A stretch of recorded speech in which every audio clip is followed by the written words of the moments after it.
Selamat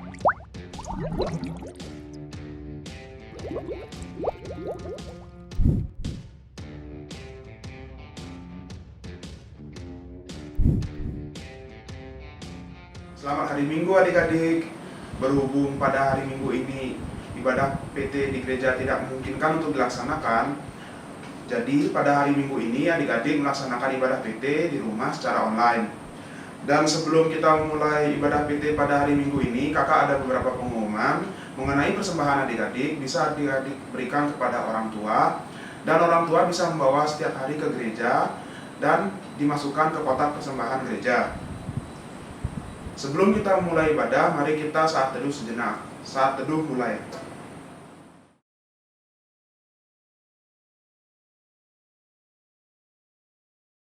Saat teduh selesai, adik-adik, kakak undang untuk berdiri. Mari kita bernyanyi dari KMM 34, bait yang pertama dan yang ketiga, yang berjudul Bernyanyilah Biduan Muda Budi.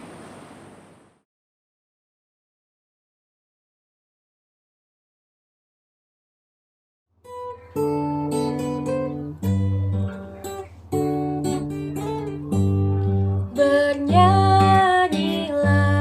biduan muda budi penciptamu, hendaklah kamu puji. Bernyanyilah, bernyanyilah.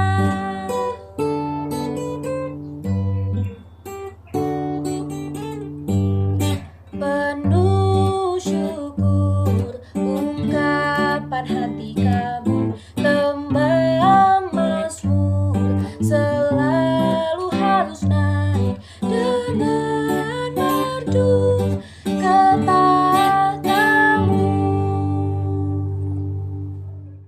Adik-adik, kakak persilakan untuk duduk kembali. Adik-adik, mari kita satu dalam doa. Mari kita berdoa. Tuhan Allah Bapa yang bertata dalam kerajaan surga, Tuhan Yesus, kembali lagi kami ke hadirat-Mu Tuhan. Tuhan, sekarang kami akan melaksanakan ibadah Pelkat Persekutuan Teruna Tuhan Yesus. Kiranya Tuhan Yesus menyertai kami, Tuhan Yesus, dalam setiap ibadah kami, Tuhan Yesus, di rumah kami masing-masing, Tuhan Yesus, dari awal hingga akhir ibadah, Tuhan Yesus. Tuhan menyertai kami. Kami percaya Tuhan membungkus kami dengan tangan kasih Tuhan dalam ibadah ini, Tuhan Yesus. Tuhan Yesus, dalam nama-Mu saja kami berdoa dan mengucap syukur, Tuhan Yesus. Haleluya, amin.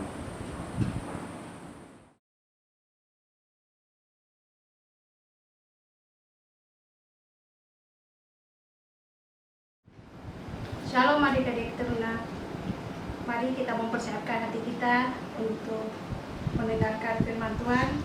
Untuk itu mari kita berdoa. Terima kasih Tuhan untuk hari yang indah yang Tuhan berikan di dalam kehidupan kami, sehingga pada pagi hari ini kami dipersiapkan, dan biarlah adik-adik teruna yang mendengarkan firman Tuhan juga Tuhan persiapkan. Oleh karena itu, diamkanlah suara-suara yang ada dalam hati kami kecuali suara Tuhan. Mari Tuhan bersabdalah, karena kami siap untuk mendengarkan firman Tuhan. Amin. Mari adik-adik teruna kita berdiri dan kita membaca Alkitab kita dari kitab Keluaran 21 ayat 1 sampai ayatnya yang ke-6, yang demikian firman Tuhan. Inilah peraturan-peraturan yang harus kau bawa ke depan mereka. Apabila engkau membeli seorang budak Ibrani, maka haruslah ia bekerja padamu 6 tahun lamanya. Tetapi pada tahun yang ke-7 ia diizinkan keluar sebagai orang merdeka dengan tidak membayar tebusan apa-apa. Jika ia datang seorang diri saja, maka keluar pun ia seorang diri. Jika ia mempunyai istri, maka istrinya itu diizinkan keluar bersama-sama dengan dia. Jika tuannya memberikan kepadanya seorang istri, dan perempuan itu melahirkan anak-anak lelaki atau perempuan, maka perempuan itu dengan anak-anaknya tetap menjadi kepunyaan tuannya, dan budak laki-laki itu harus keluar seorang diri. Tetapi jika budak itu dengan sungguh-sungguh berkata, "Aku cinta kepada tuanku," kepada istriku, dan kepada anak-anakku. Aku tidak mau keluar sebagai orang merdeka. Maka haruslah tuannya itu membawanya menghadap Allah, lalu membawanya ke pintu atau ke tiang pintu, dan tuannya itu menusuk telinganya dengan penusuk, dan budak itu bekerja pada tuannya untuk seumur hidup. Adik-adik, dipersilakan duduk kembali. Merdeka. Baru-baru ini kita memperingati Hari Kemerdekaan Indonesia yang ke-75 tahun pada tanggal 17 Agustus. Yang walaupun perayaannya tidak semeriah tahun lalu, tapi semangat patriotisme kita tetap bergelora untuk bangsa Indonesia. Kenapa kita harus memperingati Hari Kemerdekaan?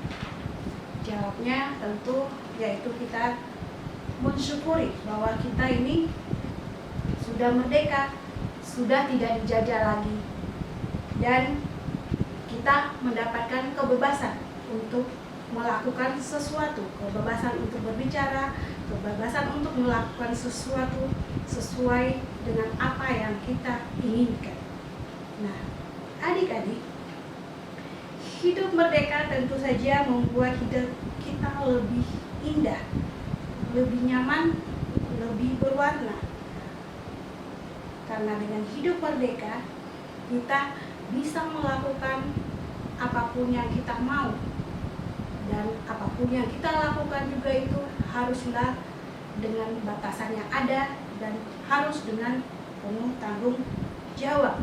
Contohnya, mungkin ketika kita bermain, kita harus tahu batasannya bahwa kita tuh bermain sampai jam berapa sih? Sudah itu, kalau kita bermain, kita harus pulang jam berapa? Jadi kita sudah harus tahu batasan-batasan ketika kita bermain di luar rumah. Dan bagaimana dengan tanggung jawabnya ketika kita bermain? Tanggung jawabnya juga tetap ada. Tanggung jawabnya seperti apa? Yaitu bahwa ketika kita bermain, kita tidak merugikan orang lain atau berkelahi dengan teman atau mengecewakan teman sepermainan kita. Itu adalah bentuk tanggung jawab kita dalam kehidupan kita ini. Nah, itu kalau kita hidup di zaman merdeka. Bagaimana kalau kita hidup di zaman perbudakan? Tentu kalau kita hidup di zaman perbudakan tidak seenak di zaman kehidupan merdeka, di mana kehidupan hidup orang yang merdeka berbanding terbalik dengan kehidupan jadi budak, di mana kehidupan seorang budak di bawah aturan tuannya, yang artinya budak harus melakukan segala sesuatu atas perintah dan aturan tuannya. Jadi seorang budak tidak bisa melakukan sesuatu sesuai kehendaknya sendiri. Bacaan Alkitab hari ini berbicara hidup seorang budak. Mari adik-adik kita baca lagi Alkitab kita pada ayat yang pertama, yaitu inilah peraturan-peraturan yang harus kau bawa ke depan mereka. Ayat yang pertama ini berbicara tentang peraturan. Dalam sistem perbudakan yang pada umumnya, kehidupan budak sampai mati adalah milik tuannya. Peraturan ini perlu untuk umat Tuhan karena jangan sampai mereka memperbudak saudaranya seperti mereka diperbudak di Mesir.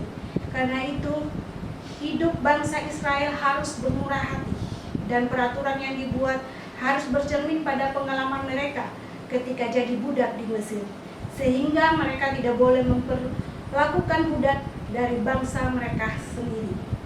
Sedangkan ayat yang kedua, apabila engkau membeli seorang budak Ibrani, maka haruslah ia bekerja padamu 6 tahun lamanya. Tetapi pada tahun yang ketujuh ia diizinkan keluar sebagai orang merdeka dengan tidak membayar tebusan apa-apa. Jadi di ayat yang kedua berbicara tentang setelah bangsa Israel menerima ke-10 hukum, maka ada konsekuensi hukum yang diberikan Allah kepada mereka berkaitan dengan hari Sabat. Ternyata hari Sabat itu ada kaitannya dengan masa kerja orang Ibrani, yaitu selama 6 tahun kerja, lalu tahun ke-7 boleh bebas dengan tidak membayar apa-apa. Di ayat yang ketiga, jika ia datang seorang diri saja, maka keluar pun ia seorang diri. Jika ia mempunyai istri, maka istrinya itu diizinkan keluar bersama-sama dengan dia. Kalau orang itu datang seorang diri, maka dia pun seorang diri pulang. Bila budak itu mempunyai istri, maka ia membawa istrinya pulang dengan dia. Ayat yang keempat dan ayat yang kelima.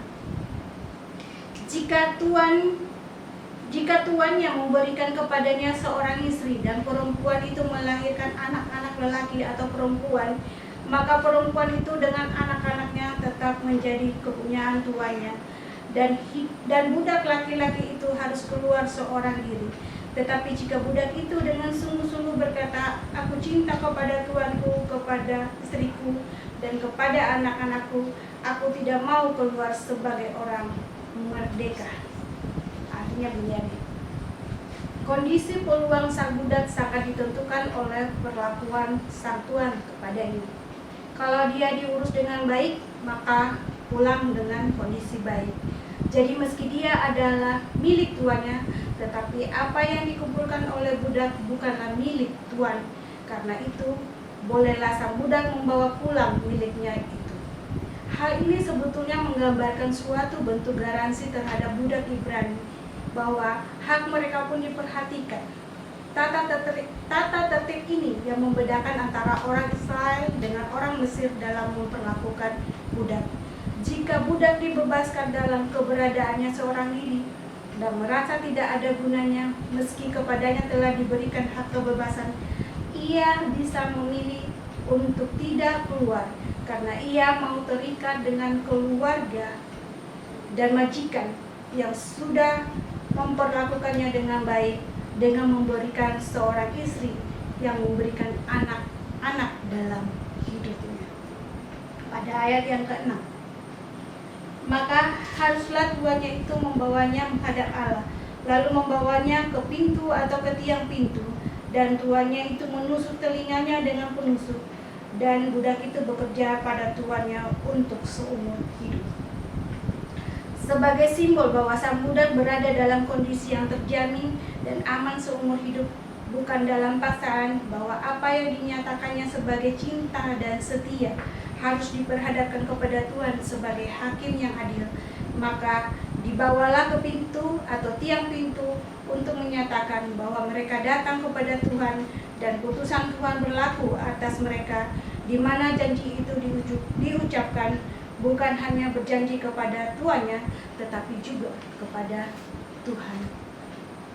Adik-adik, meskipun pada masa itu perbudakan adalah lazim dan diterima secara luas, memiliki budak adalah hal yang normal bagi suatu keluarga.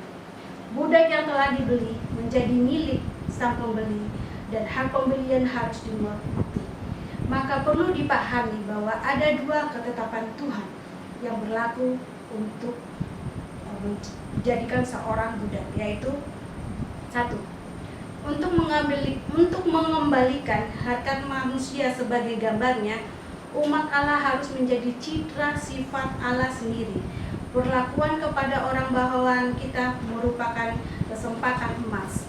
Untuk itu kita mencitrakan bagaimana Allah sudah memperlakukan kita dengan baik. Karena setiap insan diciptakan menurut gambar Allah, maka umat Allah perlu menunjukkan sikap yang sesuai, sikap yang sejalan dengan pemahaman dalam hidup keseharian kita. Juga interaksi dengan setiap orang. Dengan kata lain, sebagai teruna kita diajak untuk satu, sebagai ciptaan Tuhan, kita semua sama di hadapan Allah. Baik itu orang miskin, orang kaya, cantik, tidak cantik, pintar, tidak pintar, kita ini tetap sama di hadapan Tuhan. Dan yang kedua, sebagai teruna, kehadiran kita untuk menyatakan sikap dalam tuntunan Allah. Jadi, apa yang kita perbuat harus dipertanggungjawabkan kepada Tuhan. Yang ketiga, bahwa kita semua mempunyai hak yang sama di hadapan Tuhan. Hak yang sama itu seperti apa ya? Ya mungkin seperti jaminan kehidupan, kita diberi kehidupan, bisa bangun pagi ya untuk melakukan aktivitas kita. Sudah itu kita diberi akal, pengertian yang baik untuk bisa membedakan yang mana yang baik, mana yang tidak baik. Dan tentu saja sesuatu atau istilahnya talenta yang berguna untuk kita, untuk kehidupan orang lain.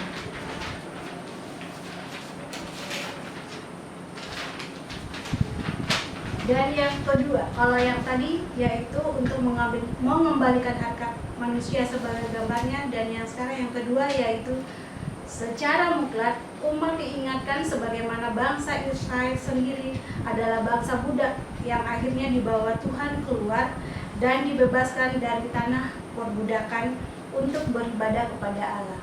Maka melalui hukum ini Tuhan kembali menegaskan kehendaknya di tengah umatnya tentang anugerah yang kita terima dalam Yesus Kristus, menjadikan kita orang-orang merdeka.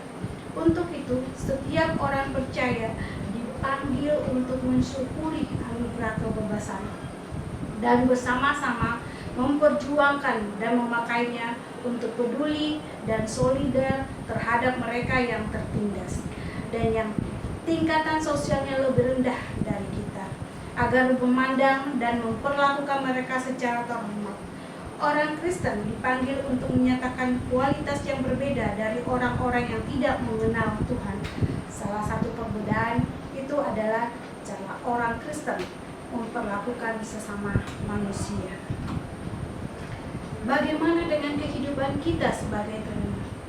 Apa yang harus kita lakukan atas anugerah kebebasan yang telah kita terima dan rasakan saat ini? Sebagai teruna Tuhan, yang harus kita lakukan dan terapkan di dalam kehidupan kita adalah: 1. Teruna menyadari bahwa dirinya juga dipanggil untuk senantiasa memahami firman Tuhan serta hidup dalam ketaatan dan kesediaan untuk melakukannya.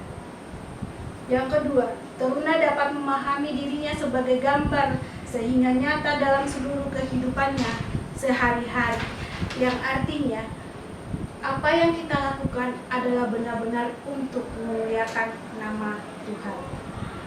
Yang ketiga, teruna sungguh mengucap syukur atas anugerah kebebasan di dalam Kristus, yang artinya bahwa sebagai teruna Tuhan kita harus berkarya dan bersaksi sebagai anak-anak Kristus yang telah merdeka, lepas dari perbudakan, lepas dari penjajahan, sehingga kita harus selalu mengucap syukur atas anugerah kebebasan yang telah kita terima. Yang keempat, teruna dapat menempatkan diri sebagai orang percaya kepada Kristus yang menggunakan kebebasannya untuk kebaikan bagi sesama atau bekerja sama dengan orang lain.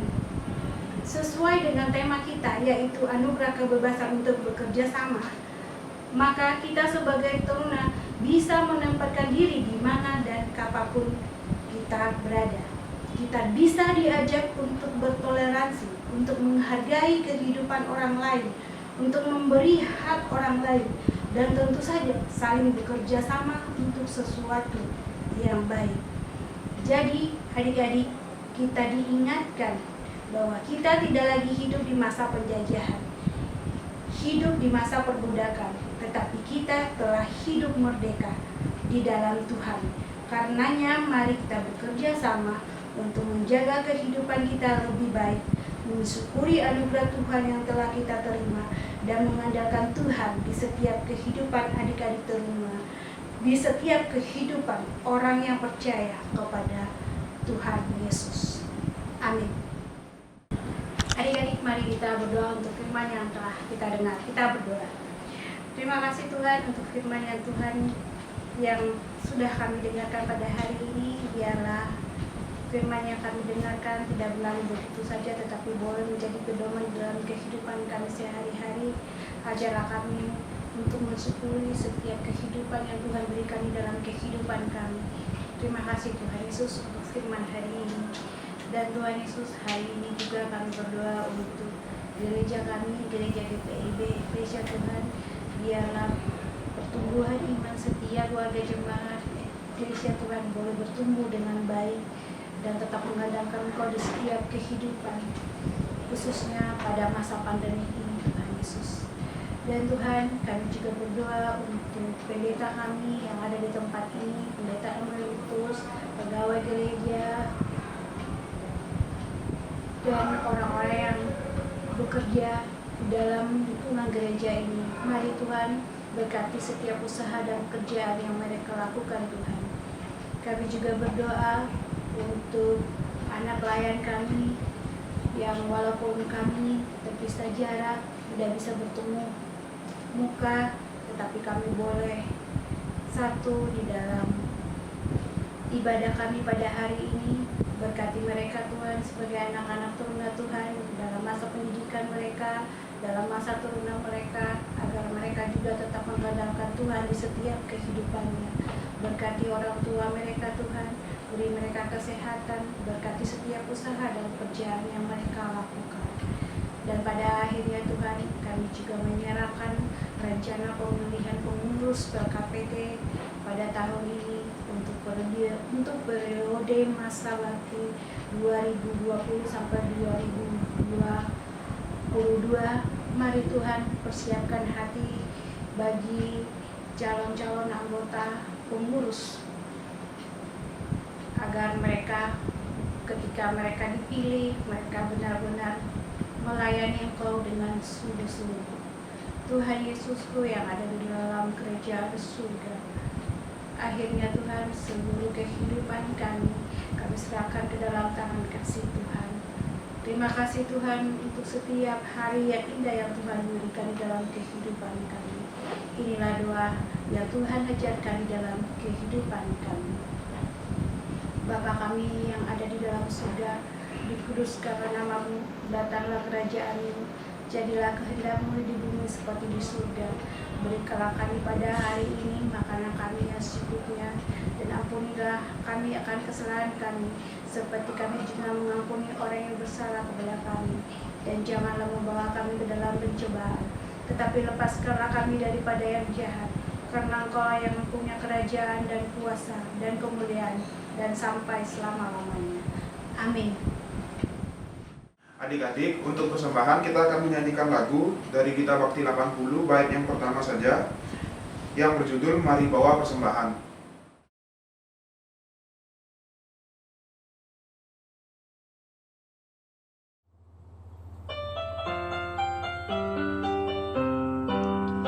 Mari bawa persembahan kepada Tuhanmu dengan hati sukacita, bersyukur padanya. Tuhan sudah mencurahkan kasih-Nya padamu. Mari mengucap syukur, muliakan Tuhanmu. Pujilah namanya, bawalah persembahanmu dengan sukacita padanya. Muliakan Tuhanmu, pujilah namanya, bawalah persembahanmu dengan sukacita padanya.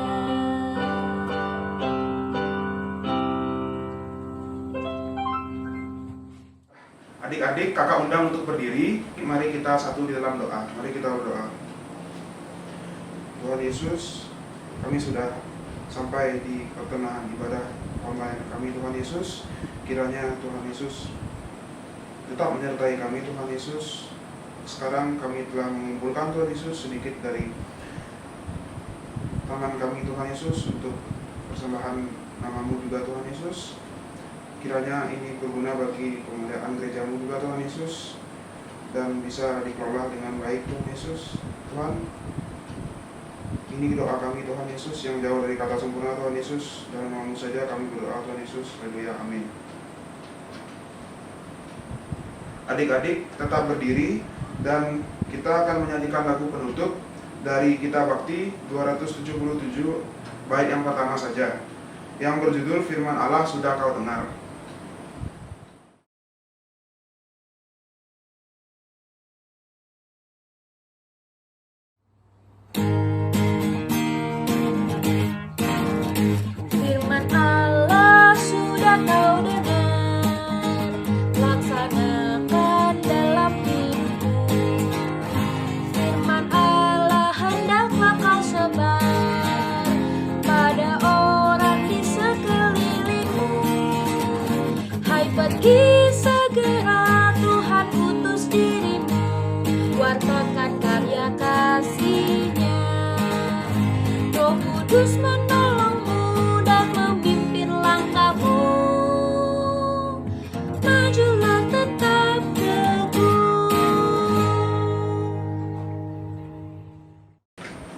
kita satu di dalam Tuhan.